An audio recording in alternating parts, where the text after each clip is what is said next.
Los años 60 habrían de adquirir identidad al final de la década. Cuando ya casi nada faltaba por ver, los jóvenes piden la palabra.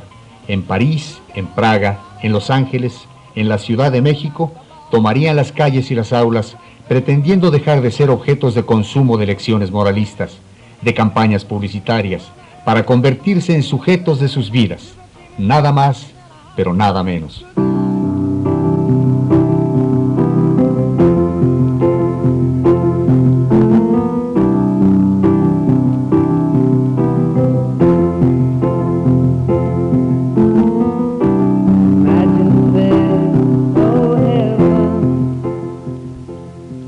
Comenzaba el sueño anunciado por John Lennon. Años adelante, algunos jóvenes se olvidan del reino temporal de la riqueza y el bienestar. Niegan la realidad y para ello ya no solo acuden a la música, se auxilian con sustancias. Quieren que nazca en la tierra el reino de las flores. Amor y paz es su grito.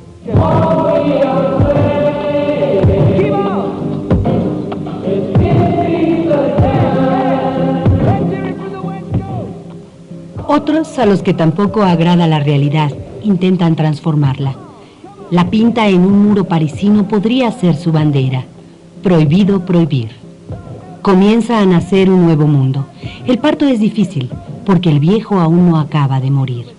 Drogas, rock, búsqueda, gritos libertarios y represión matizarían en México la era de los temblores, unos sociales, otros de tierra.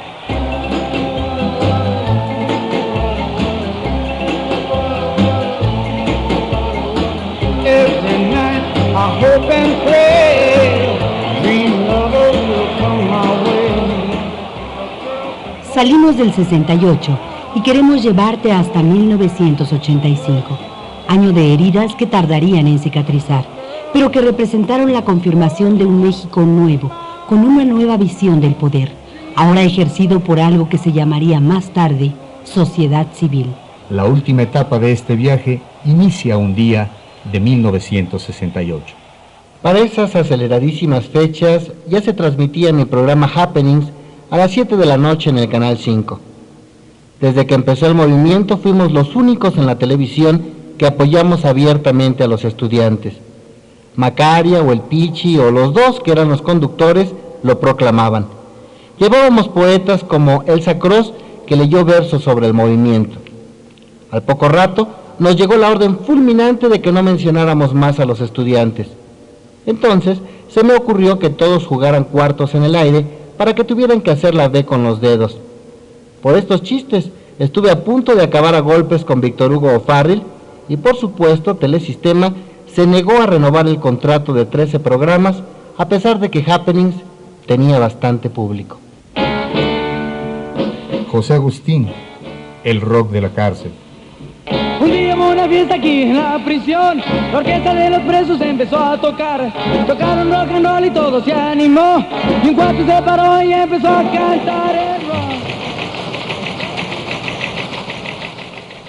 El Universal, 24 de julio. Los granaderos empiezan a provocar a los estudiantes. Los estudiantes contestan las provocaciones con gritos y silbidos, pero el ánimo se va caldeando hasta que empiezan a arrojar piedras contra los granaderos. Julio 30, el rector de la universidad, Javier Barros Sierra, decreta día de luto y encabeza una manifestación en la que afirma: hemos usado la fuerza de la razón y la justicia. Agosto 4, los dirigentes del movimiento dan a conocer su pliego petitorio. 1. Libertad a los presos políticos. 2.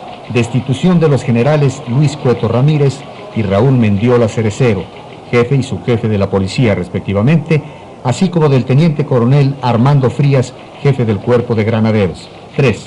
Extinción del cuerpo de granaderos y no creación de cuerpos semejantes. 4. Derogación del artículo 145 y 145 bis del Código Penal. 5. Indemnización de las familias de los muertos y a los heridos que fueron víctimas de la agresión desde el viernes 26 de julio en adelante. Y como sexto y último punto, deslindamiento de responsabilidades de los actos de represión y vandalismo por parte de las autoridades a través de policía, granaderos y ejército. Marcelino Perelló, miembro del Consejo Nacional de Huelga. Yo recuerdo cuando desfilábamos por Reforma, que desde los edificios públicos nos tiraban serpentinas y confeti. Yo me sentía como Lindbergh llegando a Nueva York. Lo que pasa es que nosotros no sabíamos qué hacer con eso que tú llamas ese poder del movimiento, con esa fuerza del movimiento. Por lo mismo que te dije antes, que el pliego petitorio no era negociable, sino que era una bandera, nosotros no teníamos una perspectiva política clara. Y es que el movimiento no era un movimiento político en el sentido estricto de los términos. El movimiento era un movimiento revolucionario, aunque sus demandas formales no lo fueran. Agosto 13. Marchan 150.000 estudiantes y maestros del casco de Santo Tomás al Zócalo. Agosto 27. 400.000 personas asisten a la Plaza de la Constitución. Agosto 28. El gobierno organiza una contramanifestación con burócratas. Ese mitin del 28 de agosto yo creo que tiene más importancia que la manifestación del 27. Porque ese mitin de burócratas, llevados especialmente, recordarás que los oficinistas iban en los camiones que los llevaban al Zócalo gritando: no vamos, nos llevan, no vamos, nos llevan, o somos borregos. Y ese mitin que los propios funcionarios habían organizado para apoyar al gobierno, tuvo que ser disuelto por el ejército, tuvo que ser disuelto a balazos, porque los propios burócratas empezaron a gritar las consignas del movimiento: presos políticos, libertad, presos políticos, libertad. Eso, que eso surgiera en un mitin organizado por el gobierno, te da la dimensión de la fuerza del movimiento en aquel momento. Septiembre 18. Manifestación silenciosa. 250.000 personas en perfecto orden ocupan la Plaza de la Constitución, mientras que con los brazos en alto hacen la V de la victoria.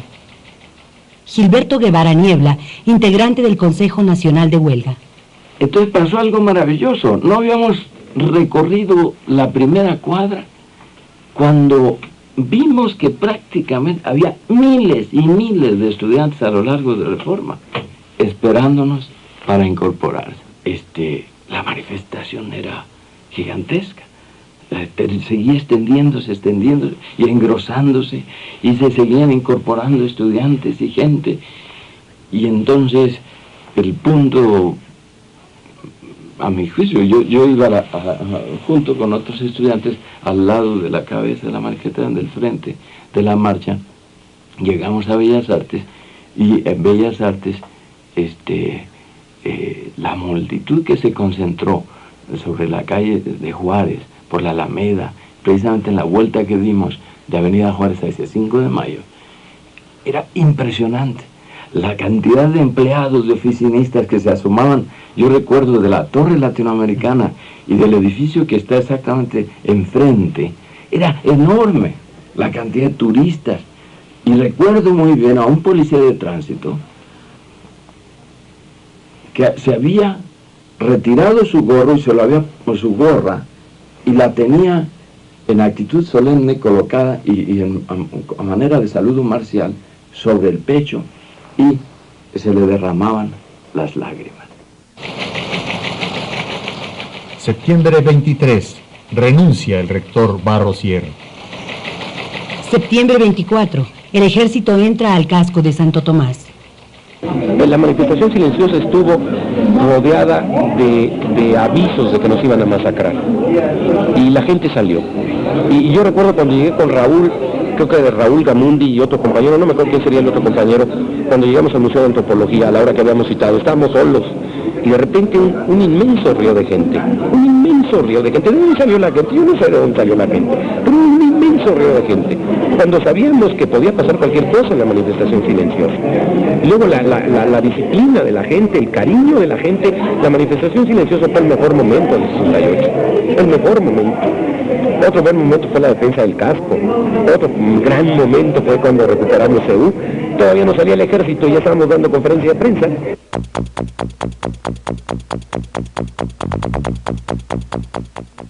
Octubre 2. Una masacre que no se olvida.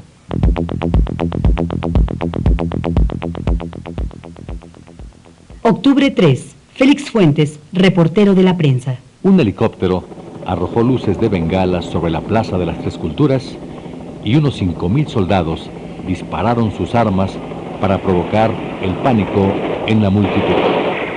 Eran las 18 horas con 10 minutos.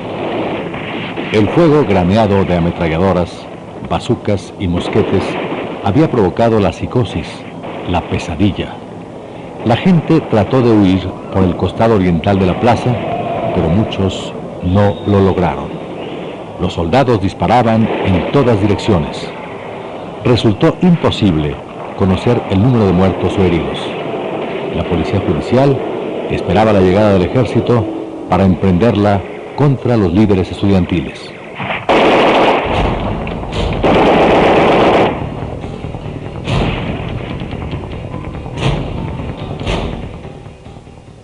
Luis Tomás Cervantes Cabeza de Vaca, miembro del Consejo Nacional de Huelga.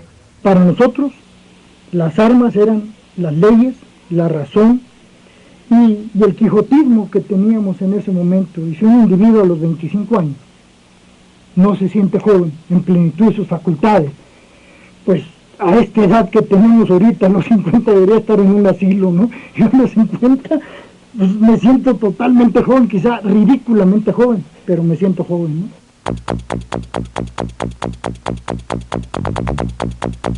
Narra Victoria Broca en su libro Nota Roja 60.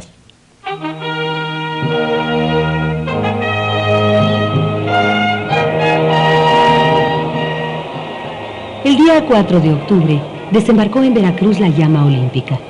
El fuego procedente de los bosques sagrados de Grecia, animado por los dioses, había llegado tarde, demasiado tarde para evitar la masacre.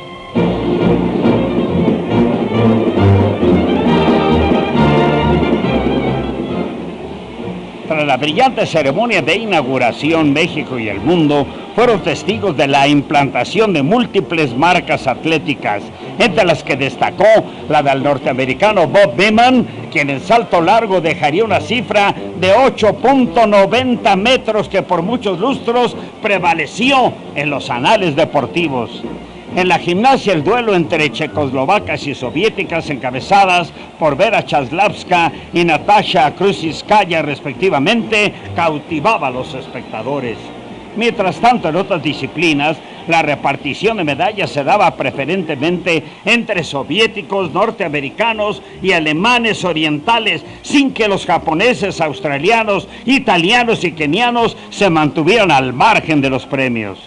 Por su parte, México aprovecharía su papel de país sede y lograría colocarse en el cuadro de medallas mediante las 3 medallas de oro, 3 de plata y 3 de bronce que consiguió. Las de oro fueron obtenidas por los boxeadores Antonio Roldán y Ricardo Delgado, siendo en natación la 3ª medalla de oro por conducto de Felipe El Tibio Muñoz, que en una acción ciclónica gran cierre en la prueba de 200 metros dado de pecho, rebasó al soviético y a un norteamericano que le adelantaba para volver un manicomio, la alberca olímpica y los hogares donde se seguía la prueba por televisión. El grito fue estruendoso y hasta se abrieron las ventanas de Estocolmo para saludar al gran Tibio Muñoz, las ventanas de todo el mundo. Los medallistas de segundo lugar para México fueron Pilar Roldán en la esgrima, que se vio elegante y atractiva, el sargento José Pedraza en la caminata, lo recuerdan, y Álvaro Gagiola en clavados. Se completó el cuadro por los pugilistas Rocha y Zaragoza y la quinceañera en ese entonces, Maritere Ramírez en natación. Todos eran medalla de bronce. La fiesta deportiva concluyó la noche del domingo 27 de octubre en una de las más emotivas fiestas de que se tenga memoria en los anales de las Olimpiadas. Se rompió el protocolo y participaron deportistas, el público asistente, y se fue toda la columna gritando y vitoreando y bailando a lo largo de la Ciudad de México.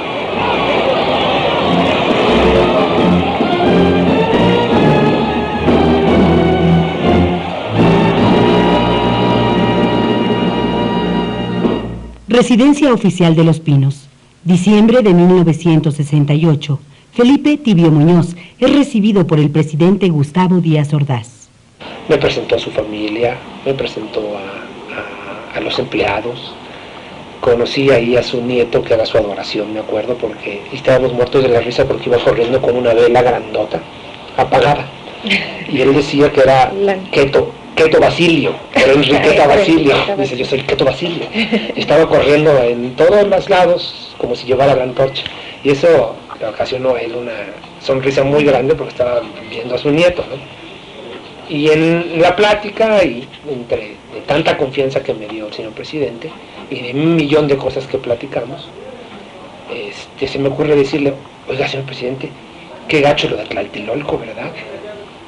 Yo me acuerdo que volteé a ver a mi papá y mi papá se sumió en un sillón. Se sumió y se queda así todo asustado, pero la verdad es de que qué gacho lo de Tlatelolco, así lo sentí. Sí, claro. Y se levanta y me abraza y me dice, ojalá que llegues a entender alguna vez que muchas veces es preferible que se derrame una gota para evitar que explote el vaso.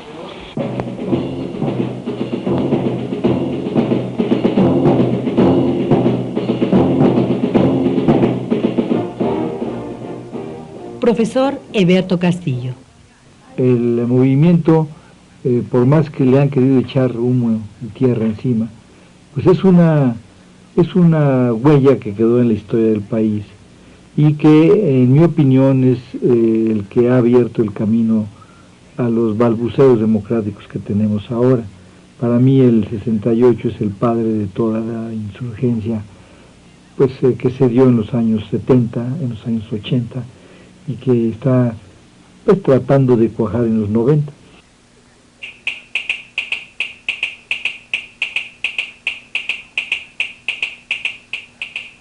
México guardaba importantes páginas para seguir escribiendo su memoria.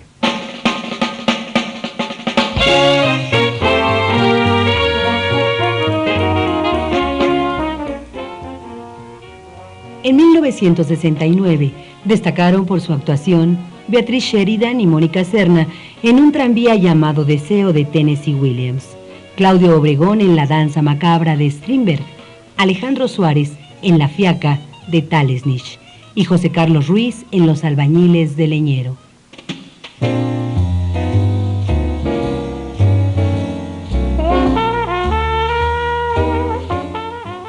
Pero mientras esto sucedía en el mundillo de la crítica teatral, en el otro extremo del espectáculo, en el teatro de burlesque, vinieron Lin May, la princesa Lea, Suzuki, María Salomé, Norma Lee, Gloriela y otras estrellas del burlesque o vedettes que a fines de los 60 y principios de los 70 hacían aullar al público con desnudos integrales.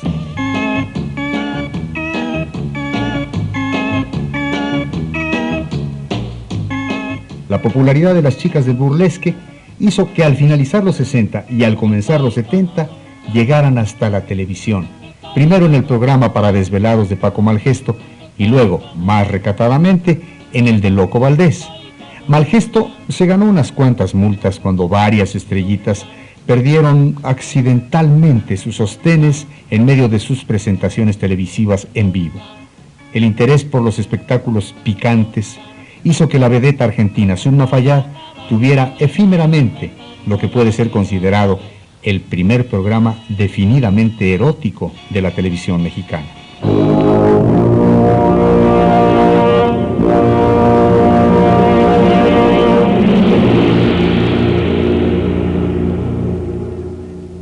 En el cambio de la década de los 60 a la de los 70, surge una revista de aventuras que habría de colocarse a la cabeza de las historietas, no solo mexicanas, sino de todos los países de habla hispana.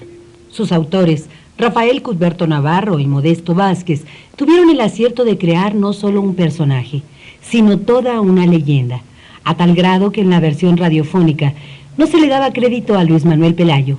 Se decía en cambio que el papel de Calimán era interpretado por el propio Calimán.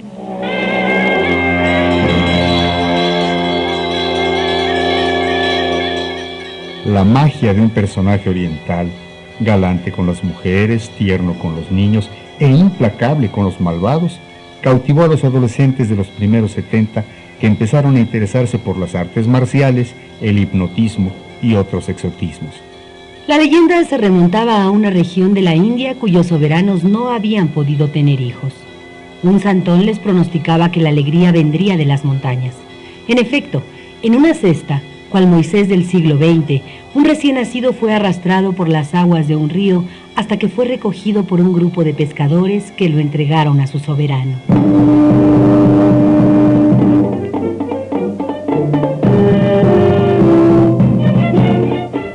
El niño fue bautizado como Cali, que supuestamente significaba sabiduría y fuerza. Por azares del destino, pasó sus primeros años perdido en la selva. Luego fue vendido como esclavo y adiestrado físicamente por los mongoles.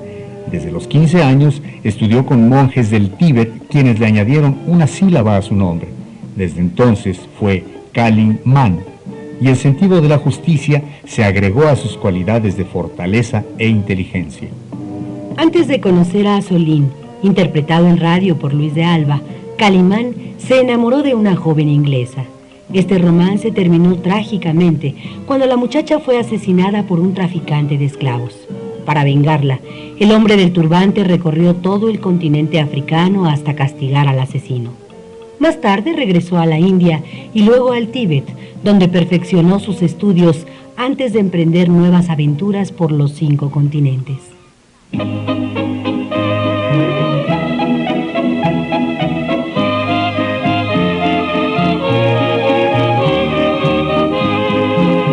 Quisiera abrir lentamente mis venas. Terminaba así la década de la psicodelia, de Javier Solís, de los grandes años del rock and roll, del gogó y de los cafés cantantes.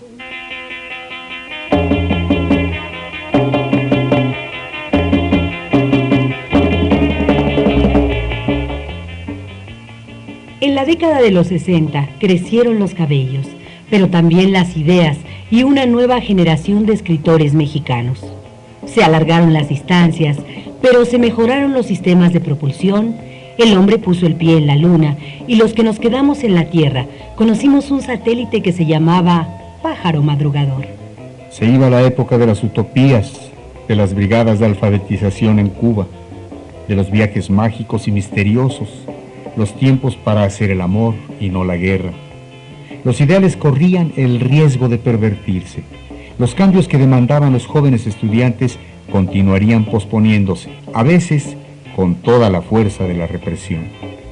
Pero la semilla del cambio no solo había sido sembrada, sino que germinó y robustecería en las décadas por venir.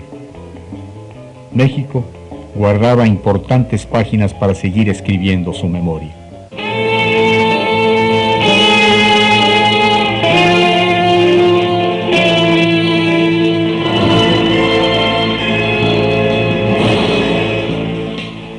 Los años 70 son la década del paulatino destape en filmes, revistas y la vida cotidiana. Cintas serias patrocinadas por el Estado no eluden las escenas sensuales, como es el caso de El Apando, Las Poquianchis y El Castillo de la Pureza.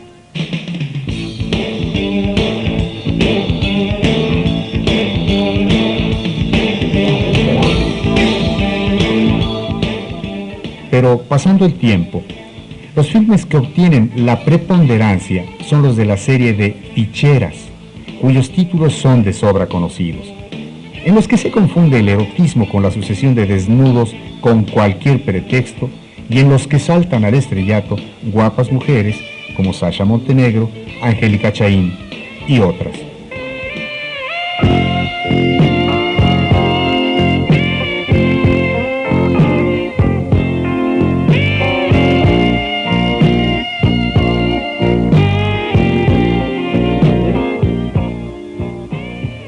Por lo que se refiere a las revistas cachondas, estas surgen en multitud en los 70, pero el cambio en ellas debe mucho a James R. Forson y a Vicente Ortega Colunga.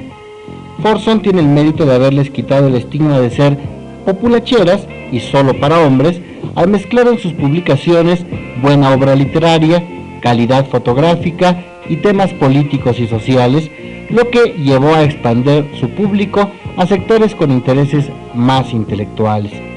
Así, sus revistas rompen esquemas. Encabeza la primera época de Caballero, luego Dos, Él y Ella, es la primera concebida para parejas, aunque después se separa en ediciones distintas, de las cuales solo sobrevive Él.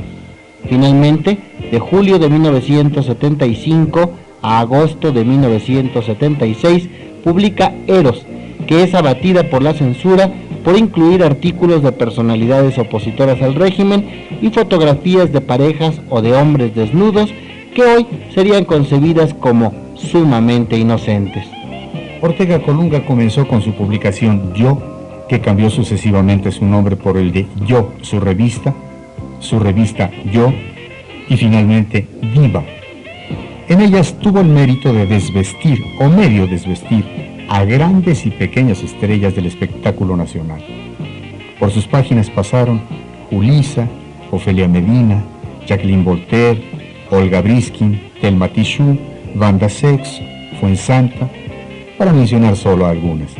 Paralelamente, el periódico semanario popular Órbita también mezcla sexo, escándalo y cosas serias, al grado que Renato Leduc relataba carcajeándose que era el único pasquín en que convivían intelectuales y gacetilleros.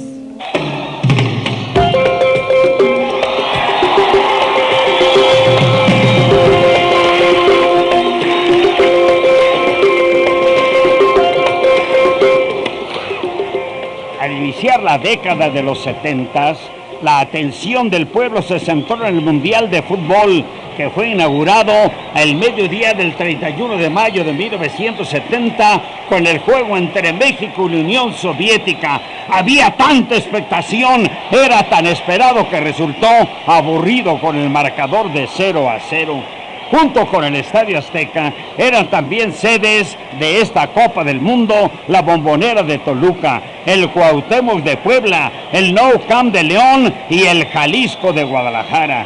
Esta última ciudad, Guadalajara, acogió primeramente a la escuadra que al final resultaría ser la campeona del mundo, Brasil, que logró imponerse en el último partido Italia con el contundente marcador de 4-1, y así se quedó, ya que la había ganado por 3 veces de manera definitiva con la Copa Jules Rimet.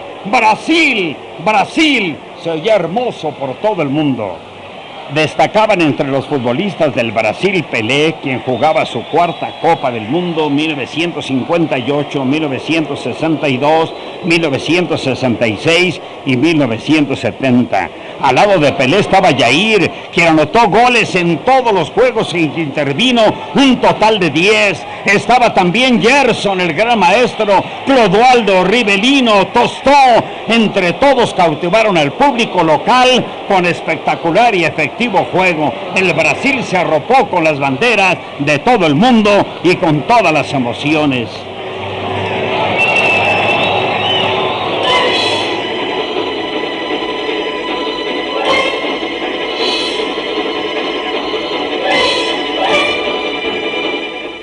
Las calles de las ciudades de los años 70 ya no son tan seguras como antaño. La represión del 68 hace que algunos grupos se radicalicen e intenten el camino de la guerrilla urbana, mientras que en el campo se oyen los nombres de Genaro Vázquez y Lucio Cabañas. La impunidad vuelve a quedar de manifiesto el 10 de junio de 1971, cuando descienden de varios autobuses más de 1000 fornidos jóvenes que golpean y matan estudiantes para impedir una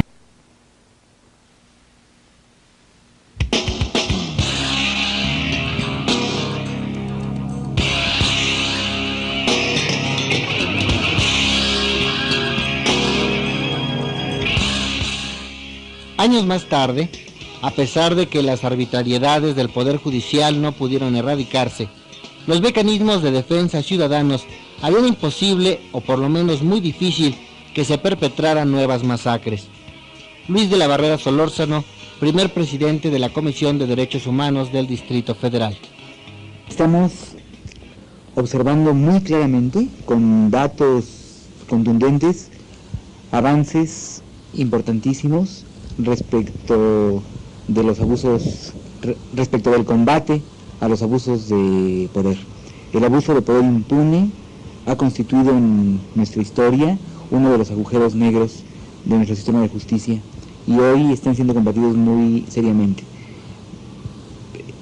Es difícil imaginarse que se repitieran hechos como los de 1968, el 2 de octubre, o 1971, el 10 de junio, sin que hubiera un solo funcionario sancionado.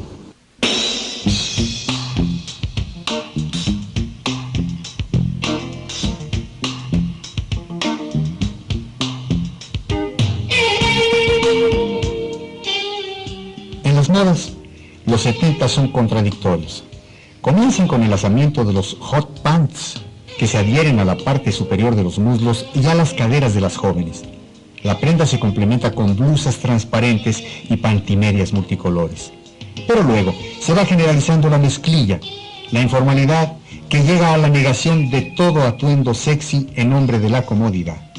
La desensualización se impone y las panty y las tobimedias se convierten ya sea en nuevo cinturón de castidad o en aniñamiento de las piernas femeninas.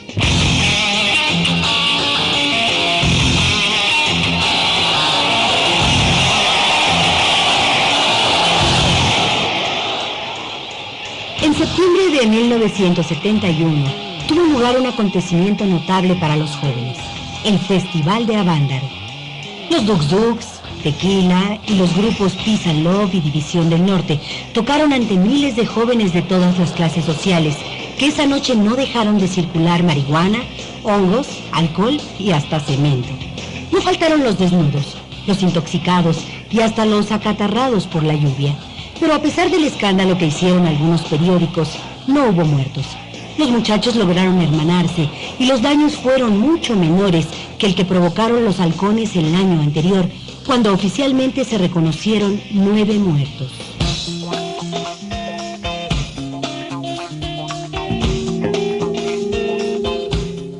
En las letras destacan Parménides García Saldaña, Federico Arana y José Agustín, mientras que Margot Glantz hace un resumen de la literatura que identifica a esa época con onda y escritura en México.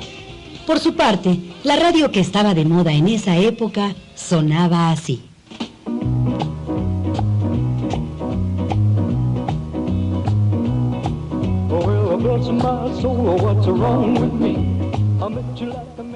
Saludos amigos del mundo juvenil de la Pantera Radio 590. Bueno, pues continuamos llevándoles lo mejor de la música moderna, atendiendo a sus llamados, al 5246-590. Bien, pues estábamos comentando con María del Pilar, que nos llamó de Lomas Barrilaco, la broma que se le ocurrió ayer hacer a nuestro compañero locutor Fernando Eguía. Como recordábamos, pues ayer fue 28 de diciembre, Día de los Inocentes, y a Fernando se le ocurre dar una noticia aparentemente muy seria de que había muerto en Las Vegas el rey del rock, Elvis Presley. Bueno, pues tuvimos una conmoción terrible, dado el número de señoras, de mamás, que pues hablaron para reclamarle a Fernando Eguía, pues sus hijitas se habían desmayado, pero terriblemente, al oír esta infausta noticia, que afortunadamente fue una broma del 28 de diciembre, ya que continúa vivito y coleando y rompiendo corazones el auténtico rey del rock, Elvis Presley. Bueno, pues les invitamos a seguir con nosotros. Esta es La Pantera XCPH desde la Ciudad de México.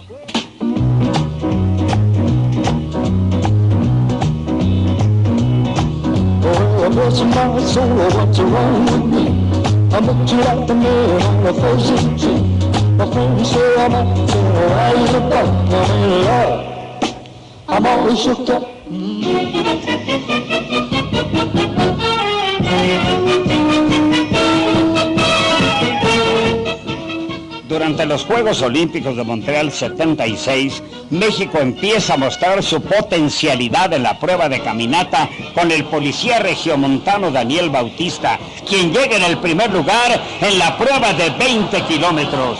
La parte final de los 70s poco cambió en el ámbito deportivo mexicano. Entre Toluca, América, Pumas, Universidad de Nuevo León y Cruz Azul se repartían los campeonatos del fútbol. Las Chivas Rayadas del Guadalajara y los Potros del Atlante vivían de los recuerdos. Aparecían más equipos universitarios y la lucha televisiva por las transmisiones empezó a causar más problemas de los debidos. Es la eterna pesadilla. Pero la nota triste del fútbol se da en el Mundial de Argentina 78, al cual México califica luego de imponerse en el hexagonal respectivo realizado en nuestro país. Durante el certamen mundial, la selección obtiene 3 severos descalabros que provocan el disgusto total de la afición, quien prácticamente les da la espalda. Ante Túnez, 3-1, derrota. Ante Alemania, 6-0, debacle. Con Polonia, 3-1, más hundido todavía el puñal. Marcadores adversos con los que México regresó de su ingrata experiencia, la derrota total. El béisbol brillaba más con buenas entradas, buenos prospectos y partidos de playoffs sumamente emocionantes. Sin embargo, eran los Diablos Rojos del México quienes dominaban la escena, aunque con fugaces disputas de Cafeteros de Córdoba, Tecolotes de Nuevo Laredo, Ángeles de Puebla, Zaraperos de Saltillo y otros que le disputaban los honores. El boxeo se negaba a apagar su buena estrella. El mundo aclamaba a los pugilistas mexicanos en cualquier lugar. Quienes mantenían la buena imagen del pugilismo en aquella época eran gente como el Pipino Cuevas, Guadalupe Pintor, Alfonso Zamora, Arturo El Caña Zárate, y empezaba la brillante carrera del ídolo de Santiago Tianguistengo, Salvador Sánchez.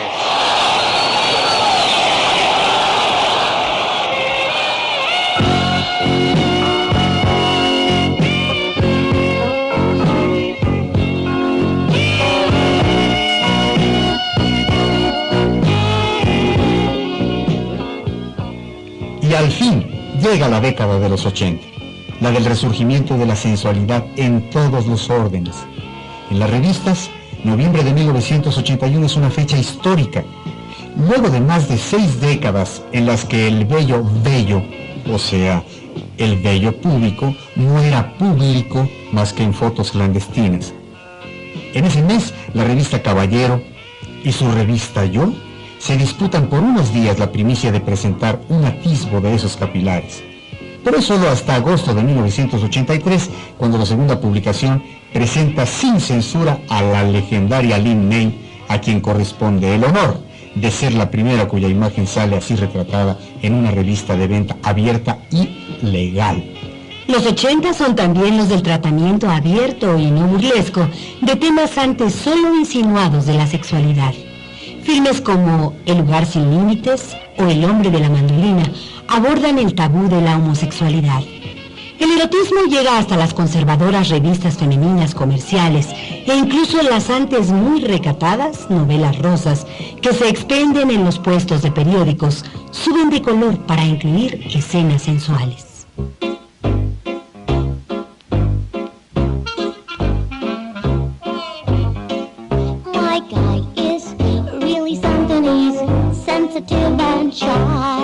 Con el impulso de Madonna y sus congéneres nacionales, la ropa interior emerge al exterior. Las tangas masculinas no proliferan, pero tampoco son motivo de escándalo en las playas. Y el calzón bikini de hombres, lanzado en los 70, prácticamente ha sustituido a las antiguas truzas. Los striptease masculinos comenzaron también con público aún no muy grande en los primeros años de los 80, y solo hay que lamentar que el striptease o el burlesque femenino se hayan convertido en un espectáculo casi solo apto para ginecólogos.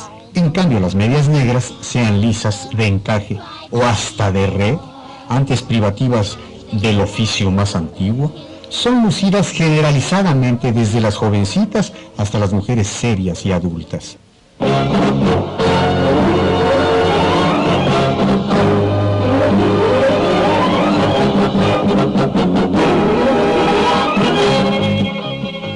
Al abrir los 80s, México no acepta sumarse al boicot norteamericano contra los Juegos Olímpicos de Moscú y aprovecha la ausencia de potencias como los mismos norteamericanos, Francia, Inglaterra, Alemania Occidental, entre otros, para lograr una mejor cosecha de medallas.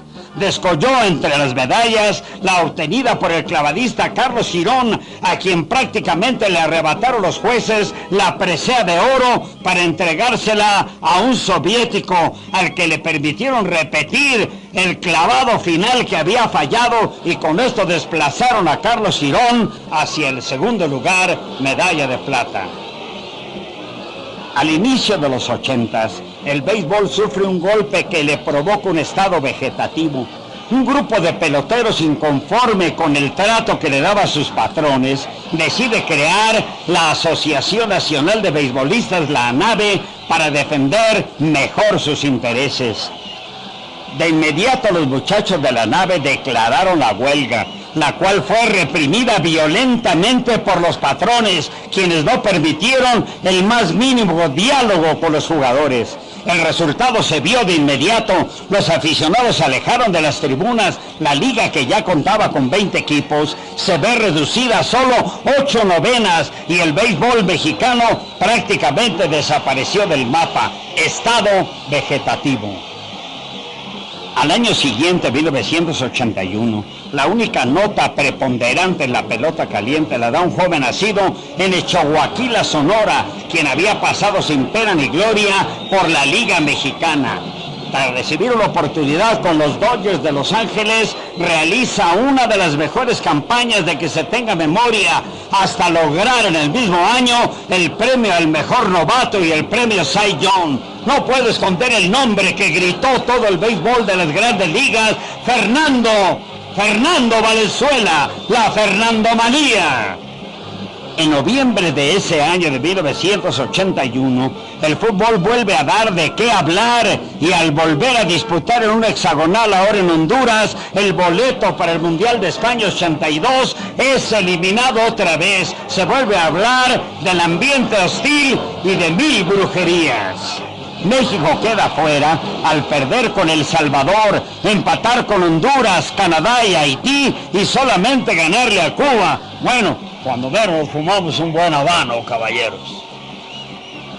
El boxeador Sal Sánchez vive sus mejores momentos y en histórico combate masacra al puertorriqueño Wilfredo Gómez en una de las páginas doradas del pugilismo mundial.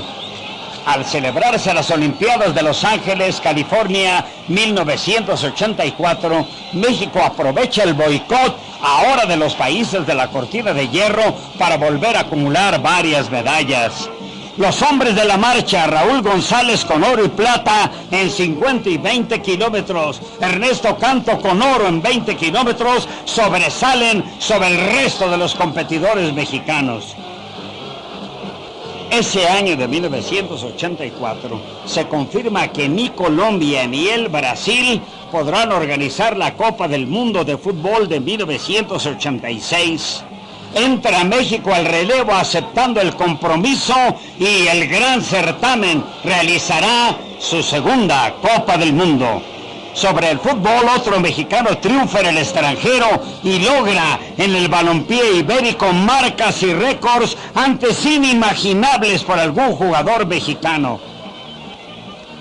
La carrera de Hugo Sánchez Márquez se convierte hasta ese momento en la mejor de la historia del fútbol mexicano.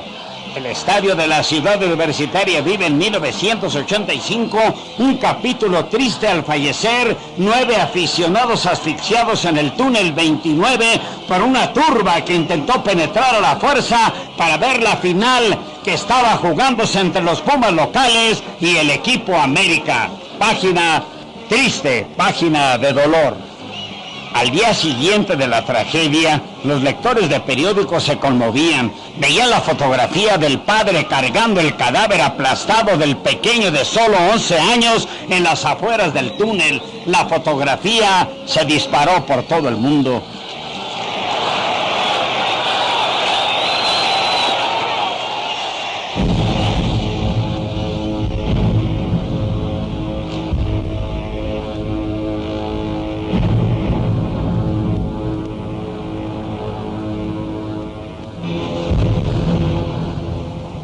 La tragedia, ¿quién lo iba a pensar?, se multiplicaría por cientos. El 19 de septiembre de 1985, a las 7 de la mañana con 19 minutos, se sacudieron las estructuras no solo de los edificios, sino de la sociedad entera. De las víctimas del terremoto y de los edificios que se derrumbaron, dieron cuenta innumerables testimonios. Pero del despertar de la solidaridad y de la conciencia múltiple, nunca se hablará lo suficiente.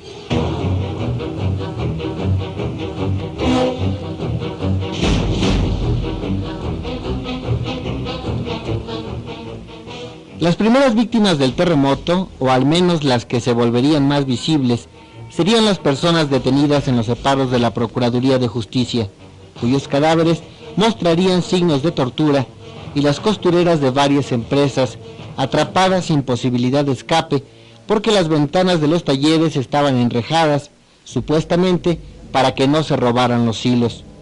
Para llegar a los talleres, las costureras muchas veces tenían que atravesar torniquetes de seguridad que las incomunicaban, a menos que un capataz, eufemísticamente llamado supervisor, les abriera la puerta hasta para ir al baño.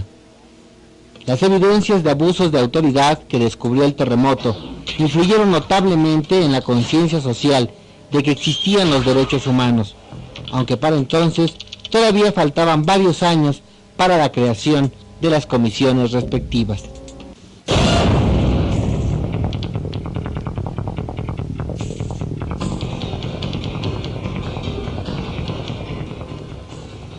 En el extranjero se hacía creer que una ciudad, la de México, había quedado completamente destruida. En el interior de la capital más grande del mundo, nacía sin embargo una nueva conciencia colectiva. Las primeras noticias daban cuenta de la suspensión en el servicio del metro, del desalojo del edificio de protección y vialidad que había quedado inutilizable, de la destrucción de los separos de la Procuraduría, del derrumbe de la Secretaría de Comercio, de la caída de parte del edificio de comunicaciones, de muertos, muchos muertos en la colonia Roma. Más tarde, mujeres ancianas parecían salir de su letargo para preparar tortas y limonadas. Los niños se formaban en las filas para ofrecer su ayuda como rescatistas, y los llamados chavos banda abandonaban las cuevas del poniente de la ciudad donde vivían, esta vez armados con palas y picos para remover los escombros. Mientras las autoridades brillaban por su ausencia y no cesaba el ulular de las sirenas, decenas de miles de ciudadanos se aprestaban a remover escombros, se habilitaban como camilleros o compraban mamilas para alimentar a los recién nacidos que acababan de quedar huérfanos. Un ejército civil, preparándose para el rescate de muchos siglos de historia, de una ciudad que presentaba problemas de contaminación e inestabilidad, desde que los aztecas encontraron el águila sobre un nopal devorando una serpiente. Esta ciudad, que ya era, a pocos años de la conquista, la esperanza de un nuevo mundo.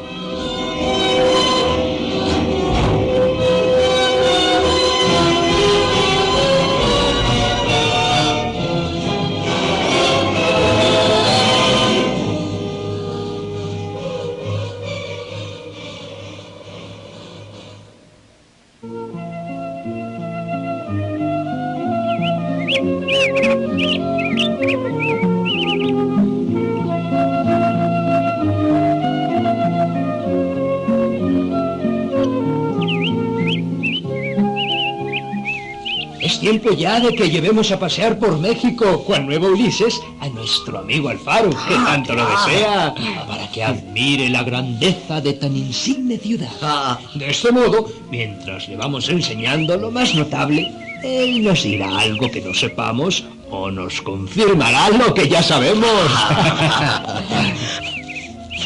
Bien pensado, como siempre acostumbras. Pues nunca enseñamos con tanto provecho como cuando al instruir a los demás aprendemos algo nosotros mismos. Mas dime, ¿cómo te parece que iremos mejor? ¿A pie o a caballo? Hombre, pues como guste Alfaro, a cuyo obsequio hemos dedicado hoy el día. Mejor es a caballo, para que vayamos en conversación y sin cansarnos. Cuando fuese necesario, nos apearemos para entrar en las iglesias o en palacios. ¡Hombre, estupendo! ¡A ver, caballerando, mi gente!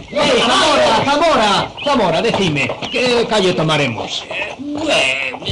La de Tacuba, ¿te parece bien? Pues claro que sí. Es una de las principales y nos lleva en derechura a la plaza. Cómo se regocija el ánimo y recrea la vista con el aspecto de esta calle. Cuán larga y ancha, qué recta, qué plana y toda empedrada, para que en tiempo de aguas no se hagan lodos y esté sucia. Y para que en todo sean perfectas, tampoco exceden de la altura debida, con el fin, si no me engaño, de que la demasiada elevación no les sea causa de ruina con los terremotos que, según oigo decir, suele haber en esta tierra. Bueno, sí, Y también para que todas reciban el sol por igual, sin hacerse sombra unas a las otras. Por las mismas razones, convino no solamente que las calles fuesen anchas y desahogadas, como ves, sino también que las casas no se hicieran muy altas, según discurriste muy bien. Es decir, para que la ciudad fuese más salubre, no teniendo edificios elevadísimos que impidieran los diversos vientos que, con ayuda del sol, disipan y alejan los miasmas pestíferos de la laguna vecina. Mas, pregunto, ¿qué edificio es aquel mucho más elevado y fuerte que los otros y con tantas tiendas en los bajos, el cual se extiende a mano derecha pasada esa ancha y magnífica calle empedrada? ¡Esa! Es un costado del palacio y otro es el que cae a esta otra calle. Ambos están unidos por la torre de la esquina. Eso no es palacio, sino otra ciudad.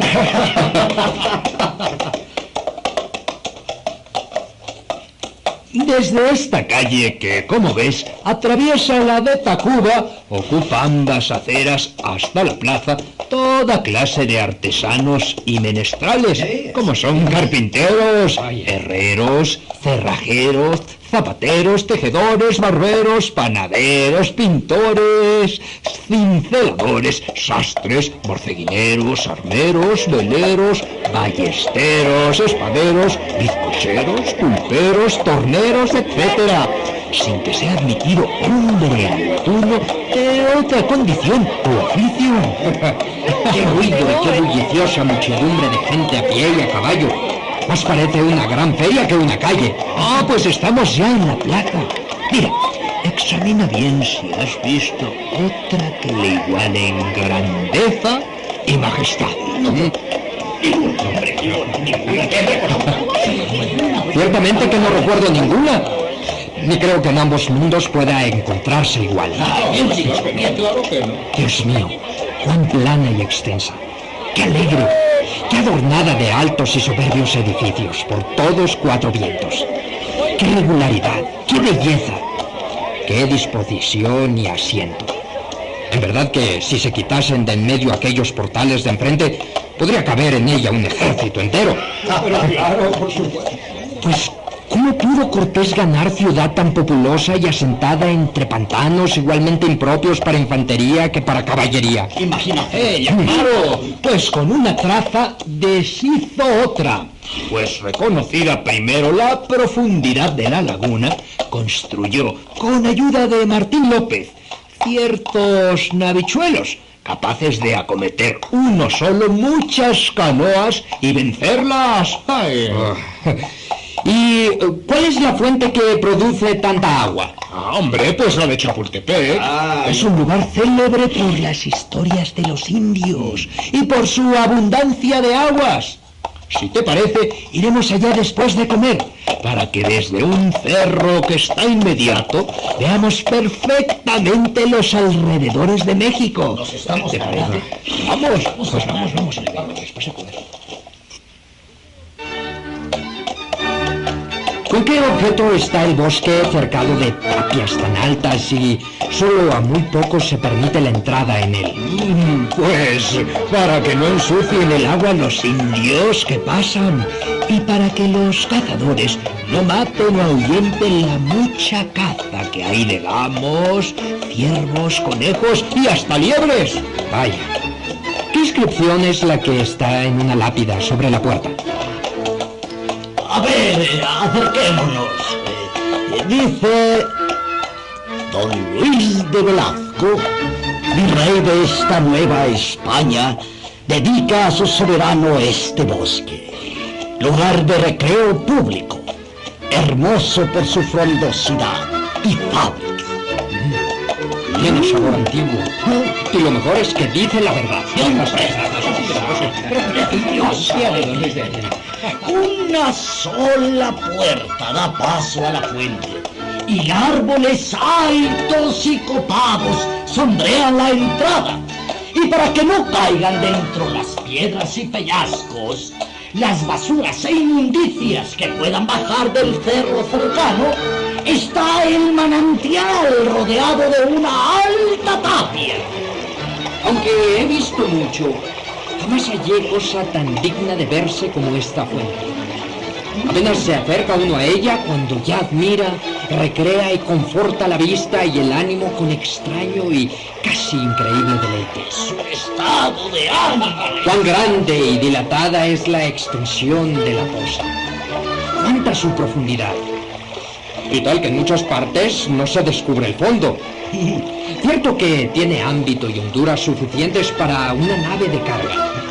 Añádase ser el agua tan clara que a pesar de ser tanta su profundidad, pueden verse desde aquí las piedrecillas del fondo. Y para beber, no es menos agradable. No vayas a caer foto, eso es mejor. ¡Hey, Alfaro! Todo alrededor de la tapia hay asientos de mampostería y entre ellos y la orilla de la poza queda espacio bastante para que puedan pasear 2 o 3 personas de frente. Así se combina la mejor navegación, que es la de junto a la tierra, y el mejor paseo, que es el de junto al mar. Bien dicho esto.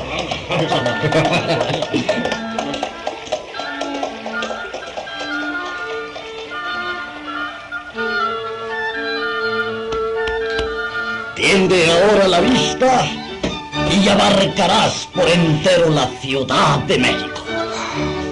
Dios mío, qué espectáculo descubro desde aquí, tan grato a los ojos y al ánimo, tan hermosamente variado, que con toda razón me atrevo a afirmar que ambos mundos se hallan aquí reducidos y comprendidos, y que puede decirse de México lo que los griegos dicen del hombre, llamándole microcosmos o mundo pequeño.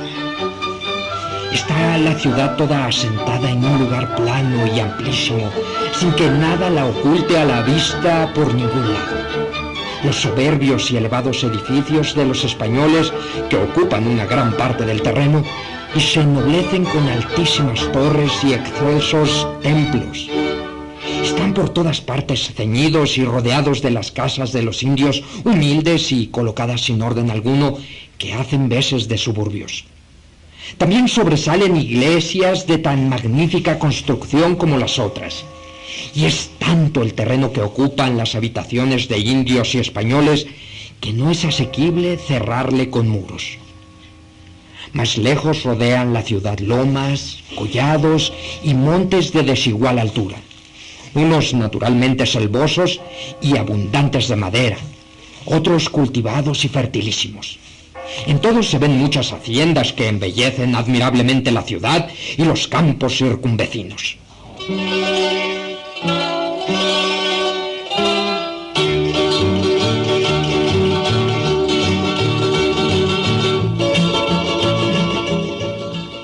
La noche del 15 de septiembre de 1986, más gente que de costumbre acudió al Zócalo de la ciudad para celebrar el 76º aniversario del inicio de la independencia de México. El entusiasmo de la muchedumbre parecía insuperable, y los vivas a los héroes que nos dieron patria sonaban más fuertes que nunca, pero lo mejor estaba por venir.